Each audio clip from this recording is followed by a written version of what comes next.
నంద్యాల పట్టణంలోని Bala academy Ravindra high school correspondent Ravindranath, principal Madhavilatha, శ్రావణ శుక్ల చవితి నాడు విద్యార్థులతో మరియు ఉపాధ్యాయులతో కలిసి నాగుల చవితి ఘనంగా నిర్వహించారు. ఈ సందర్భంగా మాట్లాడుతూ పండుగ ప్రకృతికి జీవికి మధ్య మనకెంతో అవినాభావ సంబంధం కనిపిస్తుందని, మనం నిశితంగా పరిశీలించగలిగితే ప్రకృతి నుండి మానవుడు తనకు కావాల్సింది పొందుతూ తిరిగి ఆ ప్రకృతిని సంరక్షించుకునే బాధ్యత కూడా నాటి అడవిక స్థాయి నుంచి నేటి నాగరిక సమాజం వరకు ప్రకృతిని దైవస్వరూపంగా మానవులు భావించి సంరక్షించుకుంటూ ఉన్నంతకాలం సమస్త మానవకోటికి మరియు జీవకోటి మనుగడకు ముప్పు మాత్రం వాటిల్లదు. ఆ ప్రకృతిని మానవుడు చేజేతుల రకరకాల నాశనం చేసుకుంటే ఇటు మానవకోటికి అటు జీవకోటికి తప్పక వినాశనానికి దారితీస్తుందన్న భావంతో నేడు ప్రకృతి పరిరక్షణ రక్షణ అంటూ కార్యక్రమాలు చేపడుతుంది నేటి సమాజం.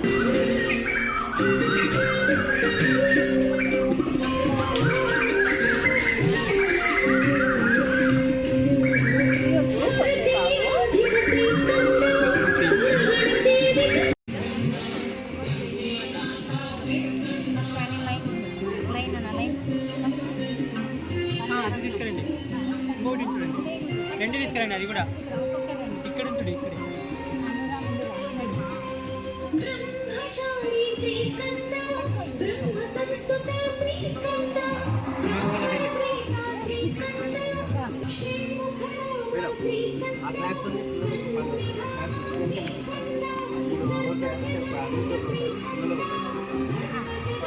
వాళ్ళే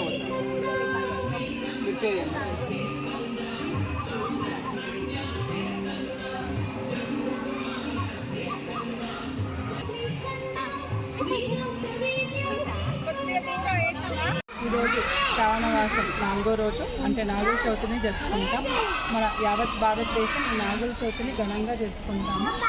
ఎండాకాలం తర్వాత జీవులన్నీ కూడా యోగ నిద్రలోకి వెళ్తాయని మన శాస్త్రాలు చెప్తాయి. ఈరోజు ఆ యోగ నిద్ర నుంచి ముఖ్యంగా పాము బయటకు వస్తుంది, ఆహారం కోసం నీటి కోసం చూస్తుంది.